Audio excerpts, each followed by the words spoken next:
masarap. Magkagisa ba? May mga alas na. Ha? Mga puto ng alas.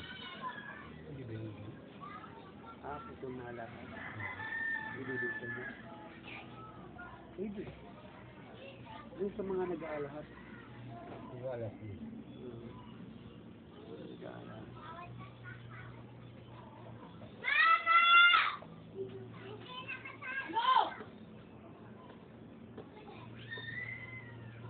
Yan may mga bagong pistis, sabi nila, punta sila dito. Yun ang sinasabi ko sa president. Napakahirap nilang kakain, no? Napakahirap. Basta ba hindi pa talaga na maintindihan yung pala talaga. Napakahirap. Pero, ganun pa man, ay wala na sila may dahilan sa atin. Kasi tayo na rito, sila wala eh. Hindi na kasi yan. Kaya bago tayo, mas maganda, ang tanda kasi ngayon, dapat ang matanda ang makakaunawa. Ang bata, tuturuan, maayos, para maituwid yung standards niya. Tayo na matanda, parang tayo nag-uumpisa eh. Tayo nag-uumpisa sa nagturuhan ng ating kaisipan.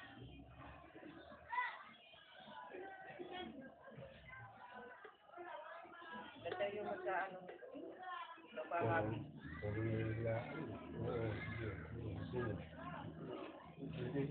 Bukas, dito naman big tapis. Papalap ko naman sila ng bukas. Bukas ang gawain, big tapis sa katatiwan. Papalap ko na naman yan sila bukas. Uulan ng uulan, pero okay lang. Dahil siyempre, pagdating ng tagtag pa na, wala naman sila may dadakila na kasi i-invite naman natin sila eh. Tayo. Ikaw tayo, saan ka ba nakatira dito? Siya pinaka... May kapamilya ka ba? Ay, dito ba? Ito? May mga kapatid ko sila Ito doon. yung bahay. Bahay. Bahay? Ito ba? Bahay. Ang bahay saan ba na? Ito yung bahay na po na. Tawag ko lang. Ibisin ko. Ito to? Ulit. Sa kabila? Sa kabila. Ayan ang bahay mo. Ba't nandito ka? Hindi ko yung mga ito. Ang kapatid ko lang. Hindi ko pinapera ko kapatid ko. May mga anak ka. Kapatid ng asawa. Kapatid ng asawa. Pero may anak ka. Kapatid ng anak ko. Hindi anak ko yung bago ng tubig. Wala ka na ko lang. Matay yung ina. Ano minamatay na asawa mo? Ang mga ano, baga kasi. Hindi na kasi mga baga mo. Ano din Ilang taon na? yung ano ko?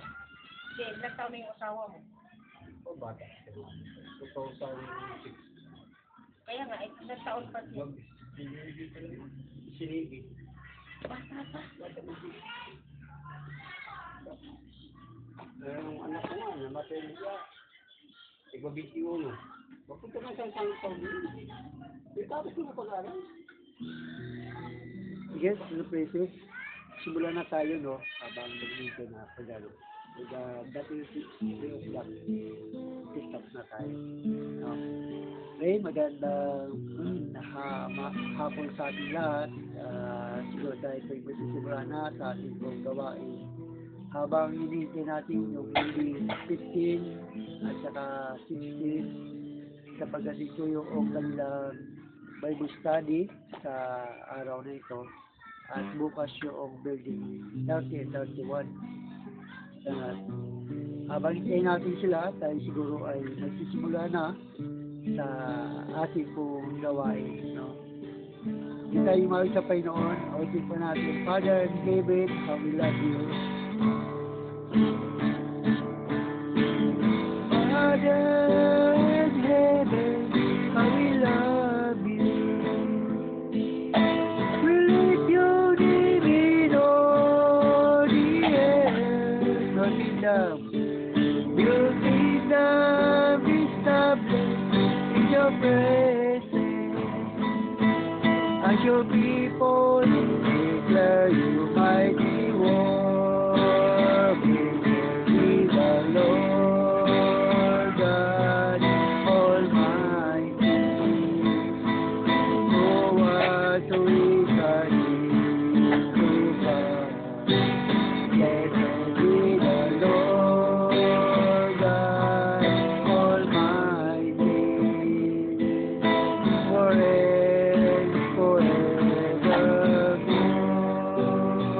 Father in heaven. Father in heaven, we love you. We lift your name, Lord, yeah. Your kingdom is established in your presence. And your people declare your mighty word. Blessed be the Lord God Almighty, who was, who is, and is to come. Blessed be the Lord God Almighty,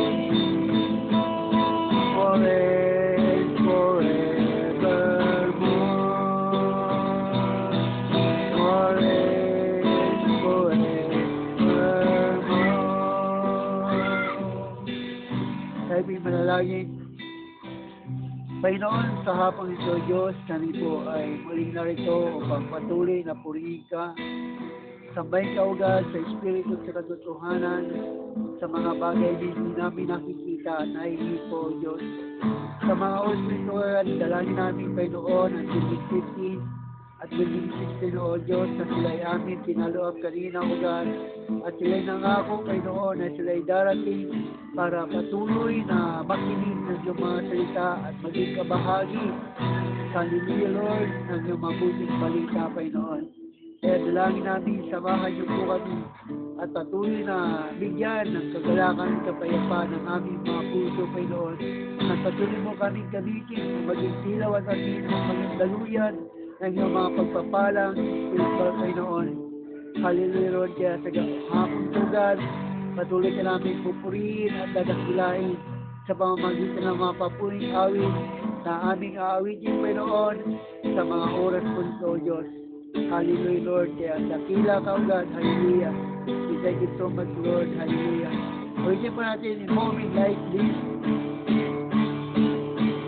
In moments like this, I lift up my hands.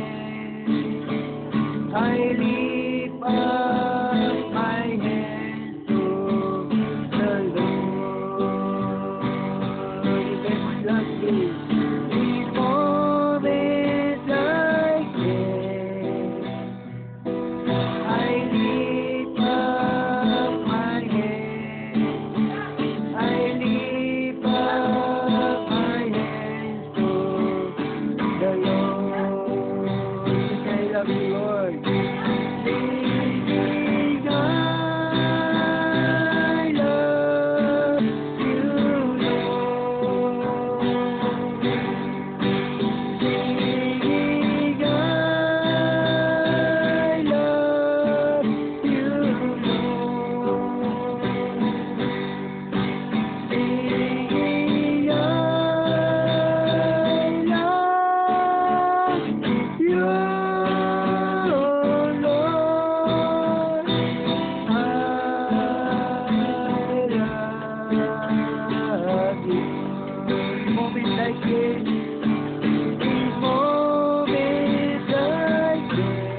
I'm standing on the view.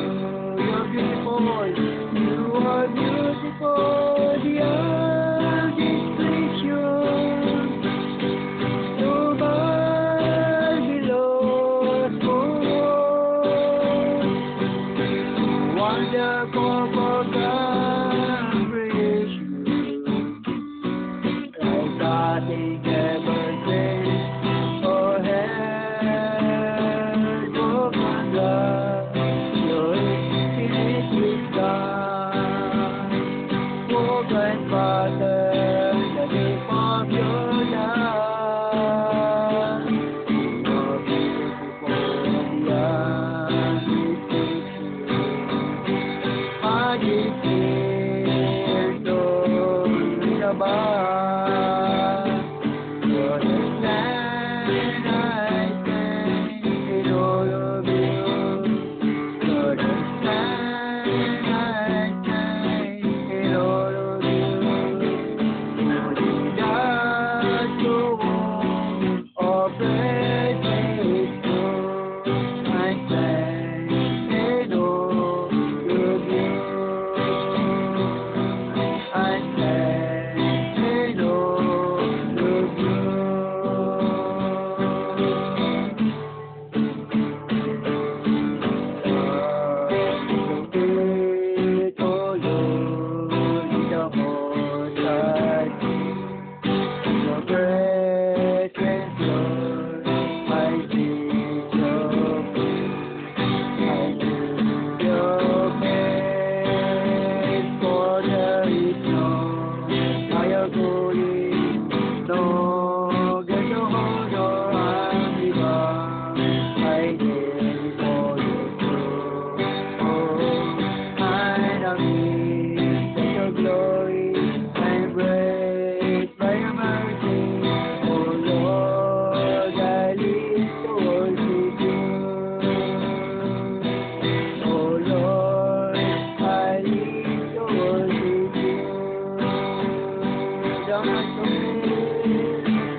Salamat, Panginoon, sa Espiritu Diyos.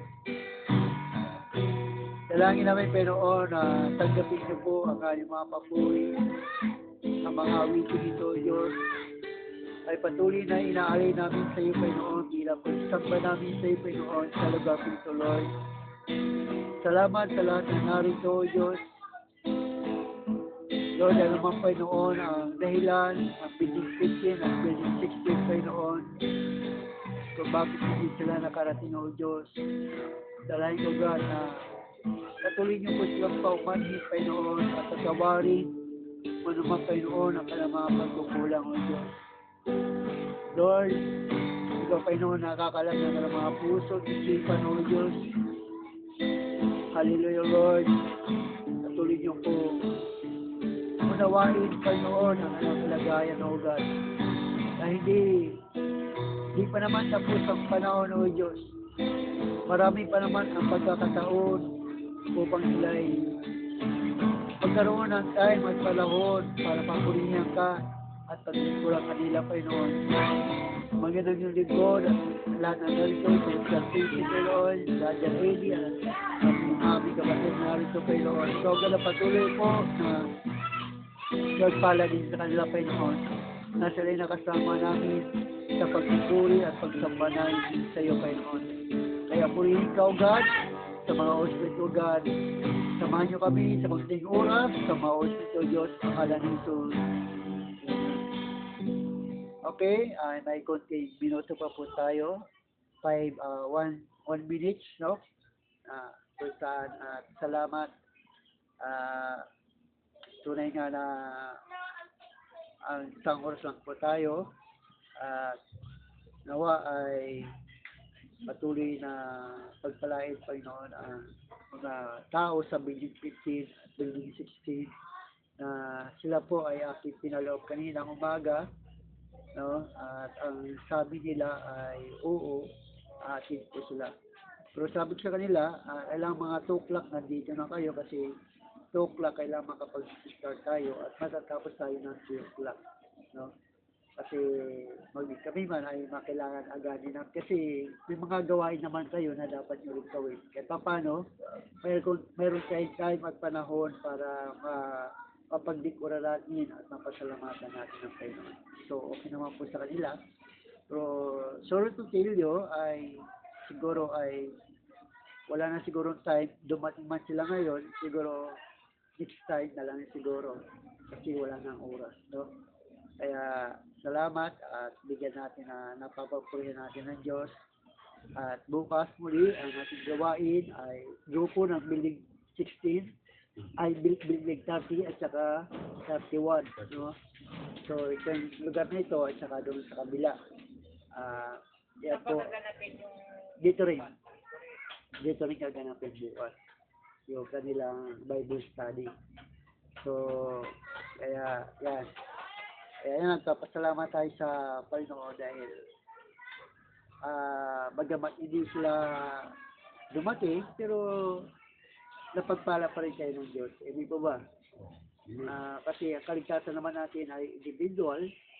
Kumbaga sa ay hindi naman ako nalulungkot, hindi man ako na ang akin lang na doon ay hindi lang sila nag-respond sa panawagan sa kanilang Panginoon. Pero sabi nga, ay hindi pa naman huli ang lahat, no? Meron pa namang pagkakataon kasi hangga't buhay ang tao ay meron pa siyang pag-asa na mapapurihan at mapaglingkuran ng Diyos. Huwag lang sila mabutan ng kamatayan o sa pagbabalik ng ating Panginoon, na hindi sila nagkaroon ng panahon na paglingkuran ng Panginoon. Kasi kung sila nga ay may time para sa sarili nila, dapat may time din sila para kay Lord, para doon sa kabilang buhay.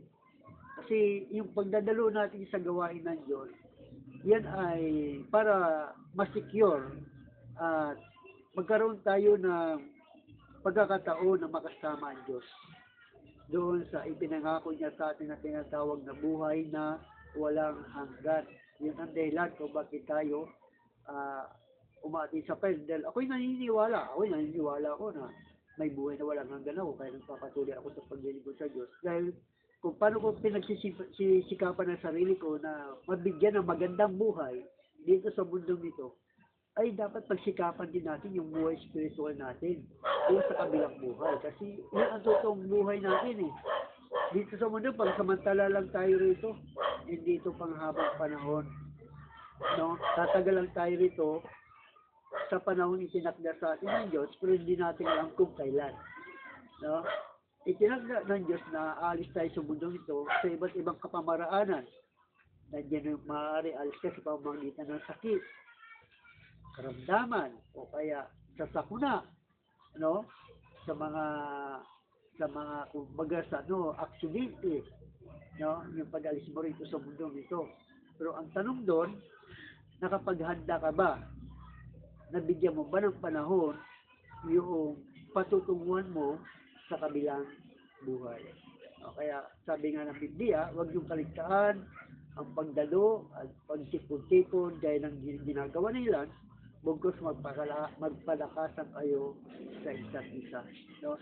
So, yung pagdalo natin sa gawain ng Panginoon, iyan yung nagpapatunay na binibigyan natin ng kahalagaan yung totoong buhay natin na ipinangako ng Diyos na buhay na walang hanggan. No? hindi naman ganun kadali ang kumbaga sa ang natin sa Panginoon ay ang pagbibigay natin sa Diyos na panahon ay ito yung pag-secure ng ating kaluluwa at espiritu para huwag tayo mapunta doon sa apoy ng impyerno. Kasi napakahirap na mapunta ka sa apoy ng impyerno. Doon, wala na, lifetime na yun eh. No, hanggang sa pagbabalik na ni Jesus yan. Kumbaga, kapag narating ka na roon, sa ayon mo sa hindi, wala na. Kumbaga, sa hindi ka na makakaalis doon. Pero kapag tayo ay nasa langit, no, masaya.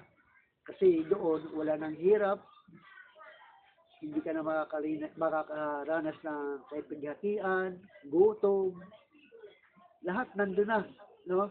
Lahat ng pangangailangan mo ay nandun na. Kumbaga sa yung ginto na nakikita mo rito, doon lalakaran mo lang, no? Sa Biblia, ang daanan doon ay lantay, ginto, ang lansangan doon ay lantay, ginto. Yun yung hinahangad natin kung bakit tayo ay naglilingkod sa Diyos, pinapapurihan natin ng Panginoon. Dahil, darating ang araw na mabibigla tayo, wala ka na pala rito sa mundo. Yeah? Wala ka na pala rito sa mundo, ikaw pala ay nasa kabilang buhay na. No? Pero kapag ikaw ay naglilingkod sa Panginoon, so, ibig sabihin, secure ang buhay mo at 100% na ikaw ay may buhay na walang hanggan. Dahil sabi doon sa 1 John chapter 5 verse 13, isinusulat ito sa inyo upang malaman ninyo na kayong sumasampalataya sa anak ng Diyos ay may buhay na walang hanggan. So, ibig sabihin, kung tayo ay patuloy na naglilingkod kay Kristo, ay tayo ay may buhay na walang hanggan. At ang sinabi rin ni Jesus Christ, ang manatiling tapat hanggang wakas, ang siya lamang maliligtas. Yung wakas na sinasabi ni Jesus Christ, yung pag-alis natin dito sa mundo, yung mamatay ka. Yung mamatay ka sa mundo dito. Sino ba naniniwala hindi siya mamamatay siya? Lahat tayo, di ba? Ako naniniwala ako, mamamatay ako. Hindi ako mananatili rito. Kasi, yung magkasakit ka lang nga, sa inyon, palatandaan yun na pwede kang mamatay. No? Magkasakit ka. Kung kaya anuman ang maramdaman mo sa katawang lupa mo, pwede kang mamatay. Pero, ang tanong doon, kapag namatay ka ba, pupunta ka ba ng langit? No? Oo, di natin masasabi.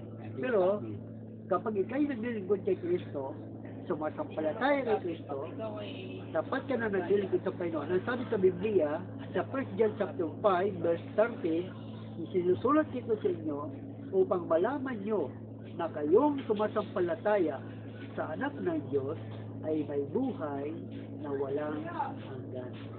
So dito pa lang sa mundong ito, alam mo, napupunta ka sa langit dahil sumasampalataya ka sa anak ng Diyos. Sumasampalataya ka kay Kristo.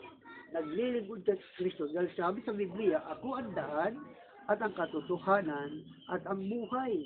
Walang makakapunta sa Ama kundi sa pamamagitan ko. So, ang daan papuntang langit ay kay Kristo lamang. Wala nang iba. Sa gawa po kay Kristo lamang matatagpuan ang kaligtasan, sapagkat sa silong ng langit ang kanyang pangalan lamang ang ibinigay ng Diyos sa ikaliligtas ng tao. So, walang ibang tagapagligtas sa mundo nito maliban kay Kristo.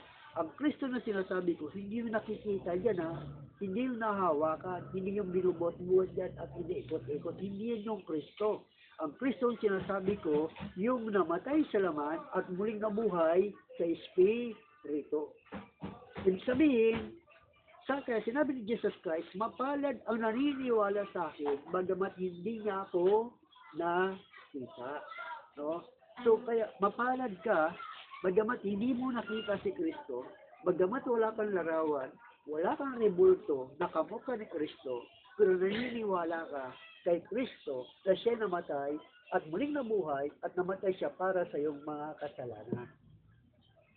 Hindi yung to see is to believe. Maniniwala ko kay Kristo kapag nakita ko siya. Para ba si Felipe? No? Sinabi ni Felipe, Panginoon, ipakita mo na sa amin ang Ama para lubos na kaming masiyahan. So, sabi ng Diyos sa kanya, Felipe, kay tagal mo na akong kasama, na hindi mo yata ako nakikilala. Bakit mo sinasabi mo sa akin, pakita mo sa amin ang Ama? Hindi ka bang naniniwala na ako'y suma sa Ama at ang Ama'y suma sa akin? Sinasabi ko sa inyo, ang sino mang nakakita sa akin ay nakakita na sa Ama. Ang sino mang naniniwala sa akin ay naniniwala rin sa Ama.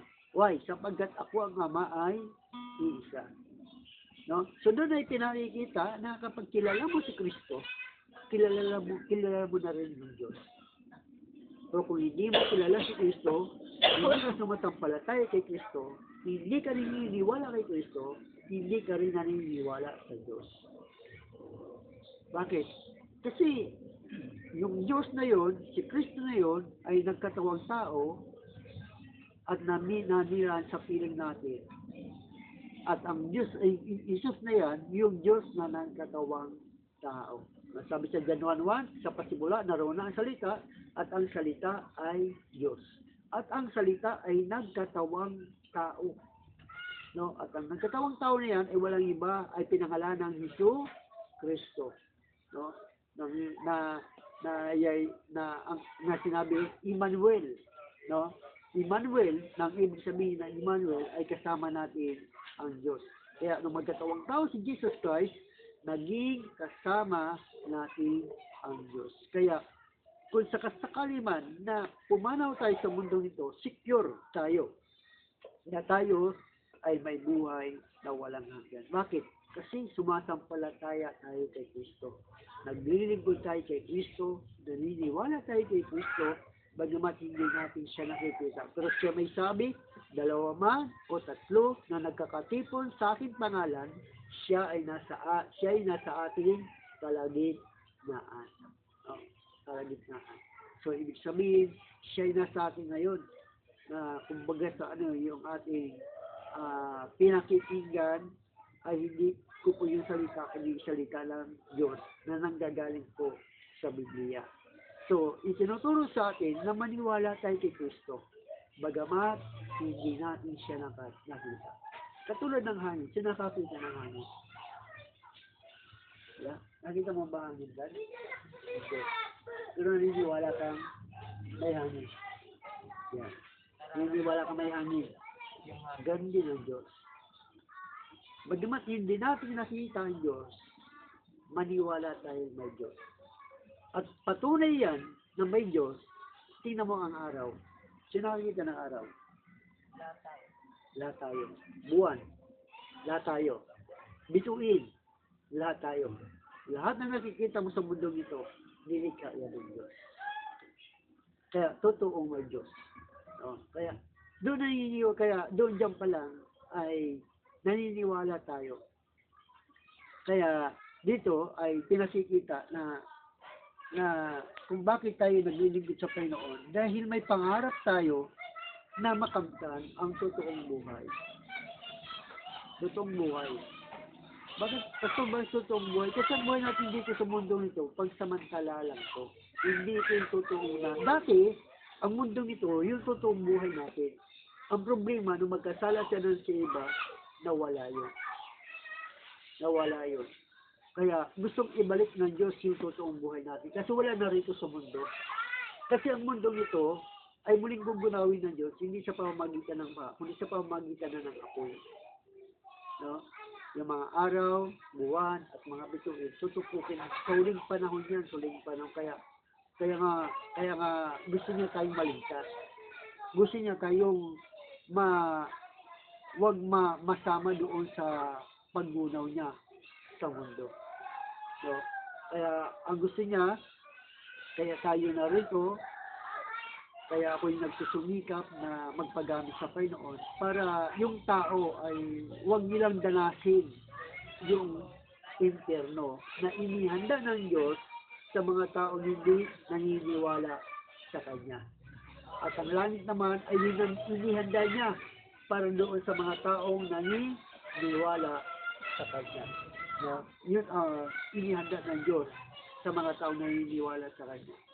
Kaya sa atin na mga naniniwala kay sa ating Panginoong Hesus, magpatuloy po tayo. Huwag po tayo manghinawa na dumalo sa gawain ng Diyos. Pagbigay tayo ng time, panahon, kahit isang oras lang, malaking bagay na yun. No? Malaking bagay na yun na nagbigay tayo ng panahon sa Panginoon dahil ang sabi naman ng Panginoon, ano man ang pagkaisahan nyo rito sa lupa, ay pagkakaisahan doon sa langit. Ang pagkakawalan nyo rito sa lupa, ay pagkakawalan sa langit. Ang tatalian nyo rito sa lupa, ay tatalian sa langit. So, napagkaisahan natin na tayo ay dadalo sa gawain ng Diyos sa loob ng isang oras. Granted po sa Diyos yun. Amen. Granted sa Diyos yun. Dahil pinagkaisa natin yun. Pero kung sa araw ng oras na yun, wala ka, ibig sabihin, kung baga sa hindi ka naniniwala. Hindi ka naniniwala sa pangako ng Diyos sa iyo na may buhay na walang hanggan ka. Kasi ang sinabi ng Panginoon doon, ang manatiling tapat hanggang wakas ay siya lamang maliligtas. Ibig sabihin, makikita ang katapatan mo kung tuwing araw ng gawain natin, nandun ka. Pero kung wala ka ron, ibig sabihin hindi ka tapat. Hindi totoo yung sinasabi mong tapat ka. Kasi mas maraming panahon mo sa sarili mo eh. No? Pero sa Diyos, wala kang panahon. No? Pero sinasabi mo tapat ka. O pagdating sa gawain, wala ka. No? Nasaan yun? Yung katapatan mo. No? So, dalawang linggo. Pinaka-importante kasi ang gawain ng pagkapangyarihan Diyos. Dahil ang Diyos ang mismo nagbibigay sa ating buhay at kalakasan. Kung ano yung meron sa ating buhay ay siya ang galing po sa Kanya.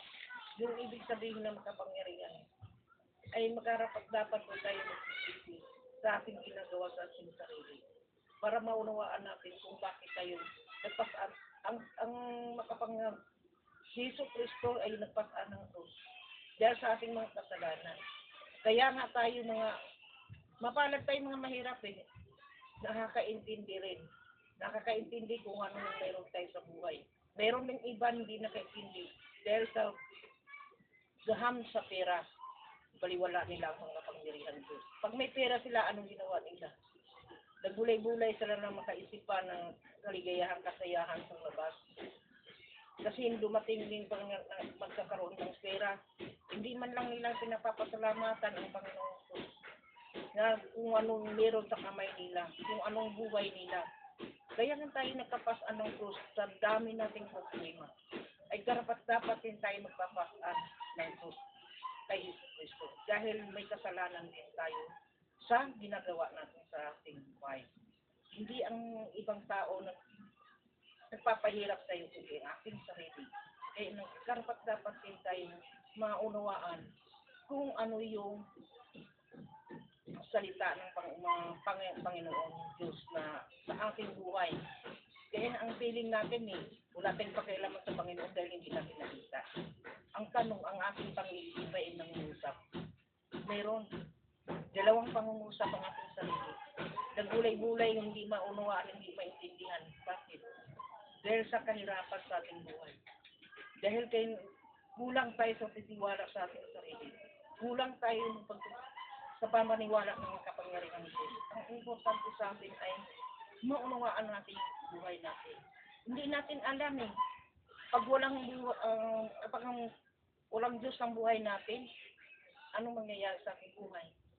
Napakakalumpo, di ba? Ating espiritu natin parang patay. Katawan natin parang hindi natin alam kung ano nangyari sa ating buhay. So, ibig sabihin Pastor, makakapasok lang tayo sa kapangyarihan Diyos kung lubos tayong tinanggap ng Panginoon. Tinanggap natin siya, dahil siya yung nagbibigay buhay sa atin pang-araw-araw, paano tayo nakatayo. Dahil oxygen po ang makapangyarihan ng Diyos sa ating buhay. Kasi karamihan ngayon, nagsisimba. Ang tanong, Ano bang ginagawa nila sa buhay nila pagkasimba? Ano yung ginagawa nila pagdating sa bahay? Yun. Nauwi sa kasamaan. Nauwi sa na hindi nila naunawaan ang ginawa. Hindi nila tanggap yung kamalian ng sarili. Ang karamihan ngayon, ang mali ay naging tama. Saan ang batas ng Panginoon? Sinabi niya, huwag kayong magsinungaling. Dahil siya ang mismo ang makakita at maghahapol sa taong walang kamuha. Walang kagundangan sa kasamaan. Siya ang magpaparusa. Ibig sabihin nun, paparusahan ka sa kahirapan ng katawan. Sa mamagitan ng sakit, nagbulay-bulay na hindi nababalisa sa iyong sakit. Dahil sa ating ginagawa yan, hindi man ibang tao nagbibigay sa atin ng buhay, hindi mas kapangyarihan ko. So sa totoo lang sa ating karamihan natin na hindi natin naunawaan kung ano talaga ang kapangyarihan natin. Sa ating sarili lang po ang gumagawa ng hakbang na hindi nakaaya-aya. Kahit aaminin natin sa hindi, totoo po ito. Dahil sa bawat isang tao, mayroong kaisipan, dalawa na yan. Nagdadalawang isip kung paano i-handle ang sarili at pagbabago at maunawaan ang salita ng Panginoon. Kaya magpagsisi dapat tayo sa ating kasalanan na gawa. Hindi ang tao ang nagigipagbabago sa iyo, kundi ang ating sarili naman. Paano tayo tanggapin ng Panginoon sa ating mga kasalanan, kung paano tayo magbago. Paano natin na harapin ang ating mga kasalanan sa Diyos. Kasi kahit ako, marami din akong kasalanan mula pang bata, hanggang lumaki. Nagpasaan din ako ng krus. Pero naniwala ako ng Panginoon. Dahil tinulungan din ako kung paano ko mabubuhay, paano ko nakarating sa ganitong lugar. Mas masahol pa yung bata pa. Akala ko nga hindi na ako mabubuhay. Yun pala. Kaya nga nung bata pa ko, sabi ko, Panginoon, bakit ganito? Wala na akong tatay nanay. Sobrang ng paghihirap ko. Inaapi na ako. Babilisin mo ako palakihin para lumaban naman ako. Mamamatay ako dito sa palo na ito. Alam mo ba, binilig ang Panginoon. Kahit may sakit ako, hindi ako nagiinom ng gamot. Awa ng ito. Binuhay pa rin ako. Kaya nagtataka ako. Parang mayroong Panginoon. Tinugo naman niya ako eh. Hindi man niya ako binakayaan. Oo nga naman. Kasi nagtayo, noong panahon na yun, nagsimba ng simba. By mistake din iba, maraming yung simbahan ang pinasukat. Hindi, naririnig ko ang Panginoon. Tanong sa sarili ko, hindi ko naman makita ang Panginoon. Pero nangungusap ang aking isip. Ang isip ko pala, nagbulay-bulay, ay huwag ka na makikinig dyan. Pagpasok na lang tayo ng pasok para maunawaan mo. Pero hindi pa mature ang isip ko noon eh. Ang isang isip ko naman, o sige, pasok para maguguluhan ang utak mo kung ano yung katotohanan. Ang sabi na ng naman sa kabila ng isipan ko, patuto ka, huwag kang naman mag-istorbo sa kaisipan. Kasi hindi niya naunawaan, hindi pa hinug ang kaisipan niya. Kung maaari lamang huwag mo siya hadlangan. Kaya yung ginawa ko ng panahon, tuloy-tuloy ang manalangin sa kanya. Kahit mag-charge man ako o hindi, tuloy pa rin ang panalangin. Hanggang hinahawakan sa punto na ito ng Bible. Doon ko naintindihan at tununawaan. Hindi lang 4-5 ang salita ng Panginoon. Yung pala, kung bakit mabigat ang aking balikat pagpasaan ng krus. Dahil marami pala akong problema sa akong sarili. Ang aking kaisipan. Kung paano i-handle, paano magbago, paano magsisi. Kasi gumagawa ka ng sige, tayo, mag-inuman. Kasi wala nang alam-alam ng bagay na yan eh. Hindi mo naintindihan. Ang narinig mo lang ang Panginoon, gabalik-balik, ipapahayag. Pero hindi mo pala naunawaan ang iyong sarili. Pag ikaw ay naintindihan mo ito, mahawakan mo ang Bible, doon mo babasahin mo bawat isa't isa. Yung palang ang buhay natin ay nakatalak na pala sa Bible.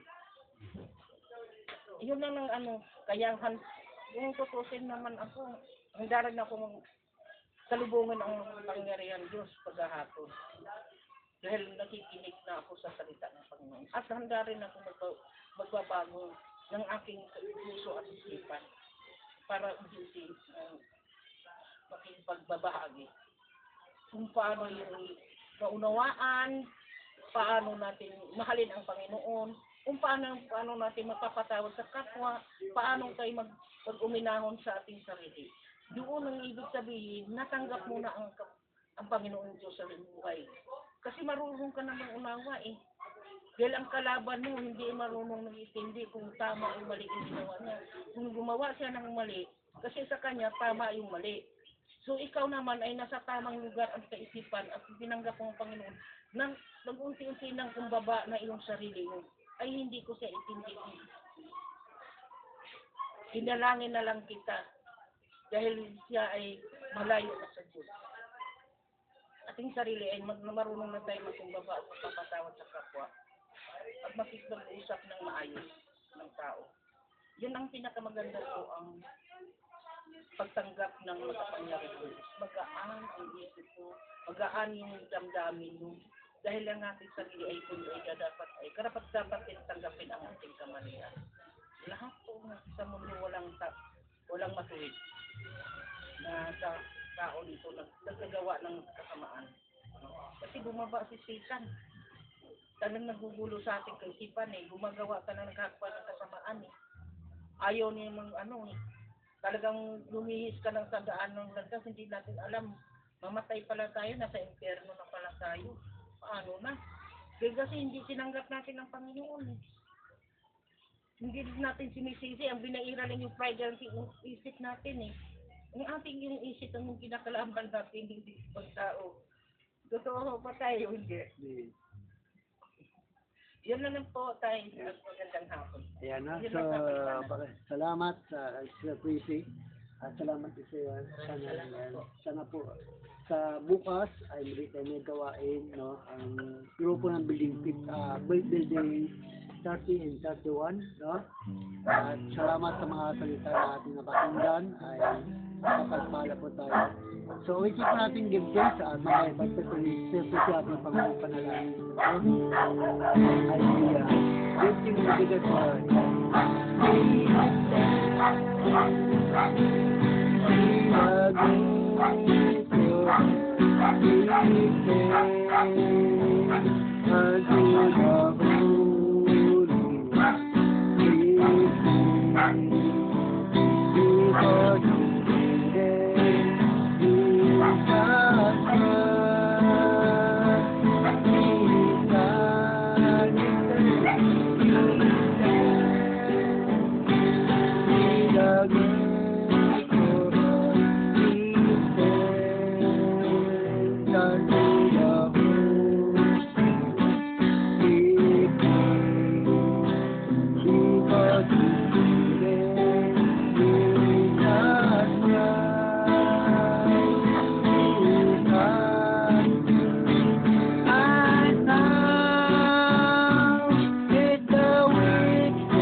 Prissy, sa panguling padalangin. Sige. Lord, maraming salamat sa araw na ito. Thank you, Lord, sa narito, Panginoon. Wala po dito, Panginoon. Naway nila yung naway nila sa sunod po, Panginoon, nandito sa Panginoon. Yes, Lord. Salamat po ito sa oras na ito. sa aming pagbahagi ng salita ng Panginoon. Salamat po kay Pastor Alan at nanditong kapatid namin Panginoon. Nakikinig sa salita ng Panginoon. Salamat po. Nawa sa sunod Panginoon. Bukas Panginoon may gawain sa Panginoon kami dito. Bayan mo po kami. Yes, Lord. Sa bawat isa't isa sa tahanan ng Panginoon. Salamat po Jesus. Nawa ito'y magbibigay ng babahagi mo Panginoon. Salamat. Kataas kami pangalan mo. Nagsasabing Amen. Amen. Amen. Okay, tapos ang po ating Bible study. Salamat, God. Bukas ulit kung may kalba, ha? Sana tayo naunawaan mo yung lahat. Huwag mo dibdibin yun ha. Bukas ha, bukas. Lahat tayo mayroon din. Siguro naunawaan mo na. Marami pa kong dapat ibabahagi sa inyo.